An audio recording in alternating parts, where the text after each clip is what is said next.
langu linasema, mimi ndimi Bwana Mungu wako. Usiwe na miungu mingine ila mimi. Usitumikie sanamu yoyote, wala usiende ukasujudia. Yeyote atakayetenda kazi kama hiyo atakuwa chukizo kwangu. Ni vile nitamchukia kwa kizazi cha kwanza na cha tatu. Na yeyote atakayepukana na hiyo mapepo na miungu na nitafute mimi, nitamrehemu na kumbariki kwa kizazi cha tatu na cha nne cha wote wanipendao. Ikiwa Biblia inanena usitumikie miungu, wewe mhubiri unatumikia miungu, kanisa linatumikia miungu, tuko naenda na sambamba na kitabu cha Mungu ama tuko kwa kitabu cha shetani? Mapepo imehangaisha watu duniani. Saa hii hakuna kanisa. Wanangu, toba. Sina nafasi ya kuungana na makanisa ya Kikristo. Na sitaunganisha kanisa la toba na makanisa ya Kikristo. Hao watu wamekosa chenye wanaweza kumtafuta. Wameshindwa mtu mwenye aliwaumba kumjua. Wameshindwa kujua njia ya kumtafuta yeye aliyewaumba. Jinsi walivyomwasiria Mose kwenye jangwa, wakamwambia Musa anataka kutuua, turudishe kwetu Misri. Hawa watu walirudi Misri, na sitaki nyinyi mrudi Misri.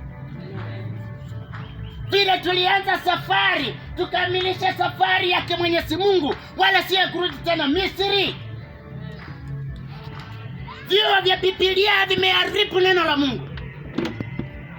Makanisa yenye naenda vyuo vya kujifunza Biblia vimeharibu neno la Mungu. Kanisa la Kikatoliki lilifunika watu miaka 2000. Wasikapate kumtambua Mungu, wasikapate kujua ukweli wa neema. Watu hivi sasa wanakufa, wamerudi kwa dunia, wamekuwa kama mapepo. Ndio wanahangaisha watu kama mashetani kwa manyumba, sababu hawakufunuliwa yaliyo kweli. Baada ya kufa kusikwa kwenda huko, wamefukuswa na miungu yao yenye walikuwa wanatumia, na rosari zao yenye walikuwa wanatumia, na misalaba ya mapepo yenye walikuwa wanatumia, na risi zao yenye walikuwa wanatumia. Sasa ile wanasikwa, wanafukuswa, hawezi wakaona mwanga wa Bwana. Wamerudi kwa dunia, wanahangaisha wana wa dunia. Wamekuwa kama mashetani na mapepo. Nyumba ziko zinasumbua, ndoa ziko zinasumbua, vizazi viko vinasumbua, sababu hao watu wako wanamjua Mungu. Na kule wamejificha kwa neno ya kwamba tunamsifu Maria mtakatifu. Maria ndiye alikuwa Yesu. Neno likawaambia usijifanyie sanamu ya kuchonga mfano wa kitu chochote kilichoko majini, kilichoko duniani, kilichoko mbinguni, ama kiendacho kwenye mawingu. Usije ukashuhudia kile kinyako, wala kukishuhudia. Yeyote atakayetenda hayo atakuwa chukizo kwangu. Mmelazimishwa kubeba misalaba, sijui ni Yesu. Mmelazimishwa kubeba Mary, sijui mwanamke wa nani. Mmelazimishwa wengine kuchonga nyoka mkaweke kwa shingo. Mmelazimishwa wengine sasa kuabudu simba kwenye barabara. Mmelazimishwa wengine kuabudu sasa ng'ombe kwenye masisi ya ng'ombe. Nani aliyewaroga nini? Wana wa nyoka, wana wa mapepo, wana mliolaaniwa. Nani aliyewaroga ninyi? Je, nyinyi ni wana wa kufa ama ni wana wa kuishi? Angalia maisha ya nyumba yako bila inasoroteka. Angalia maisha ya watoto wako bila inasoroteka, sababu wamemkataa Mungu wa kweli. Wako wanaabudu Mungu mapepo, Mungu Baal, ndio ika anawaua. Hakuna amani kwa nyumba. Hakuna ndoa ile ambayo imesimama. Hakuna upendo ule ambao kwa nyumba.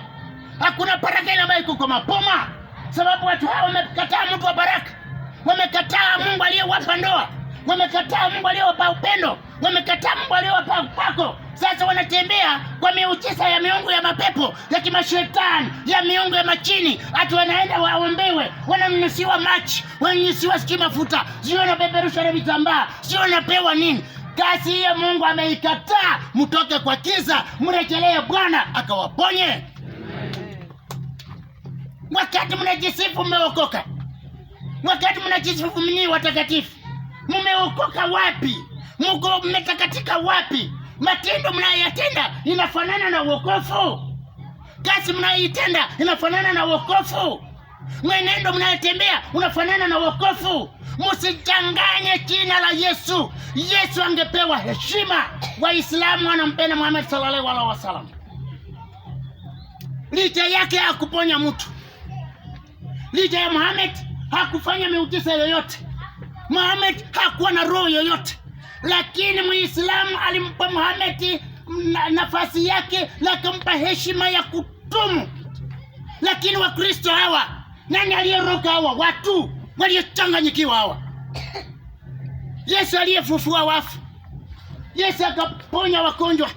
Yesu akang'oa mapepo ya wazimu. Yesu akang'oa ugonjwa wa vifafa. Yesu akang'oa utasa. Akatenda mambo yote yaliyo mazuri. Mkristo achampatia Yesu heshima. Mkristo achamtii Yesu. Mkristo ajaokopa neno Kristo. Mkristo ni kahaba, ni mwana msharati wa kuchanganya. Anachukua Yesu, anamuingiza kwa kuchanganya, kwa ukahaba na usharati. Kisasi cha nyoka, kisasi kilicholaaniwa. Mmekuwa mapepo na mtakuwa mapepo hata lini? Ni wakati gani mtatambua ya kwamba Yesu huyo aliyesaliwa kwa bikira alikuwa ni mwana mtakatifu wa Mungu? Hakuna nabii yeyote duniani aliyesema ya kwamba njia ya kwenda kwa Baba ni mimi. Hata Buddha hakusema hiyo. Muhammad hakusema hiyo. Elia hakusema hiyo. Enoka hakusema hiyo. Elisha hakusema hiyo. Jeremiah hakusema hiyo. Danieli hakusema hiyo. Ila ni Yesu peke yake ndiye aliyenena ya kwamba hakuna ajaye kwa Baba bila kupitia kwa njia ya mimi. Ikiwa yeye anamjua Mungu, anajua patakatifu, anajua makao ya uzima wa milele, na manabii hawa hakuna mwenye alijua hata mmoja, yeye mnaanza kumwataa, mnaanza kumdhulumu, mnaanza kumdhihaki, mnaanza kumrembesha kama kahaba. Na wale ambao hawakujua Yesu, wale ambao hawajui mbinguni, wale ambao hawajui makao ya Mungu, wanamheshimu mwanadamu kama Muhammad sallallahu alaihi wasallam. Anaheshimiwa. Buddha anaheshimiwa. Rama anaheshimiwa. Hawezi ukamdisplay Rama kwa njia yoyote ile kama wewe sio Muhindi. Huwezi ukamdisplay Buddha mahali popote kama hujapewa idhini. Huwezi ukadisplay Muhammad mahali popote umepewa idhini, hujapewa idhini. Huwezi kumdisplay Muhammad. Je, hawa Wakristo ni wachawi? Watabadilika siku gani? Tabao zao hizi ni za mapepo, ni za mashetani, ni za miungu, ni za unajisi.